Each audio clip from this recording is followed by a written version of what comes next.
لیکن قرآن وہ ہے جو اللہ جس کو اللہ تعالیٰ نے تمام بنی نو انسان کے لیے ہدایت بنا کر بھیجا۔ لیکن متقی کیوں کہا اللہ نے؟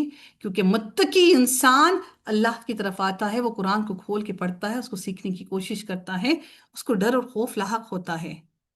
لیکن آپ سوچیں، ہر گھر، ہر مسلمان کے گھر میں قرآن موجود ہے، کیا وہ اس کو سمجھنے کی کوشش کرتے ہیں؟ ہم تو ہاں پڑھتے ضرور ہیں، جب کوئی مر جائے ایصال ثواب کے لیے پڑھتے ہیں۔ تو قرآن تو میرے رب نے ہدایت کے لیے بھیجا، آپ اس کو پڑھ پڑھ کے، عربی پڑھ پڑھ کے کیسی ہدایت حاصل کریں گے؟ آپ مجھے بتائیں کہ جس کی سمجھ ہی نہیں آپ کو، جس الفاظ کی سمجھ نہیں، جن الفاظ کو آپ جانتے نہیں، اس سے آپ کیسے ہدایت حاصل کریں گے؟ تو ہدایت حاصل کرنے کے لیے تو اللہ کی زبان کو سمجھنا بھی لازم ہے۔ سوچئے کہ روز قیامت محشر کے میدان میں عربی زبان میں ہمارا حساب ہوگا، ہم تو اس میں بھی پریشان ہوں گے، اللہ ہمیں تو عربی زبان کی بھی سمجھ کچھ نہیں آتی، کہیں ایسا نہ ہو کہ آگے پیچھے نہ ہو جائیں۔ ہاں اللہ کی طرف سے ظاہری بات ہے، اللہ تعالیٰ ہمیں سکھا بھی دے گا انشاءاللہ، لیکن سوچیں کہ کیا معلوم میرا رب اس عربی کو سیکھنے کی جستجو میں ہی میرا رب ہمیں معاف کر دے، کہ اللہ ہم اللہ سے کی حجت تو بیان کر سکے، اے پروردگار ہم تو تیرا کلام سیکھنے کے لیے اس زبان کے پیچھے دن رات پڑے رہے، ہمیں تو گردانیں ہی سمجھ نہیں آتی تھی، وہ کتبہ کتبہ کتبو کیا پڑھنا تھا؟ ہم سوچئے کہ اللہ تعالیٰ کیا معلوم کہ اللہ رب العزت ہمیں اسی بات کے بارے میں، اللہ رب العزت ہمیں اسی معاملے میں اللہ تعالیٰ ہمیں بخش دے۔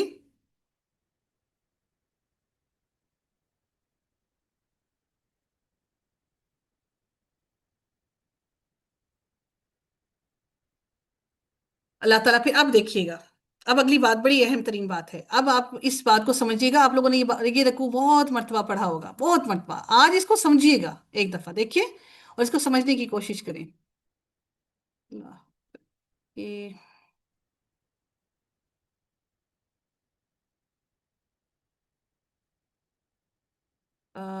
یہ کیا ہو گیا؟ کوئی بتائے گا یہ کیسے واپس آئے گا؟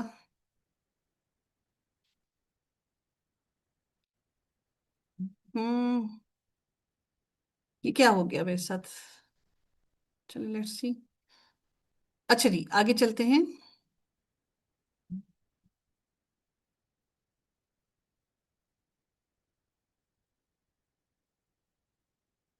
ایک سیکنڈ مجھے دیجیے گا، یہ تھوڑا سا ایشو ہو گیا، بس یہ واپس آتے ہیں انشاءاللہ۔ یہ نہیں ہٹ رہا، کوئی مجھے بتائے گا پلیز کہ یہ کیا ہو گیا، کس طرح سے ہو گیا؟ چلے الحمدللہ۔ چلے جی آگے چلتے ہیں جی، اللہ تعالیٰ آگے کیا ارشاد فرماتے ہیں؟ اب بڑی اہم ترین بات آپ کو میں بتانے لگی ہوں، میں نہیں بتانے والی، اللہ تعالیٰ نے جو قرآن میں بیان کیا وہ میں کوشش کروں گی کہ آپ کو سمجھا سکوں انشاءاللہ۔ اللہ تعالیٰ ارشاد فرماتے ہیں جی، اللہ رب العزت ارشاد فرماتے ہیں اب اگلی آیت کے اندر،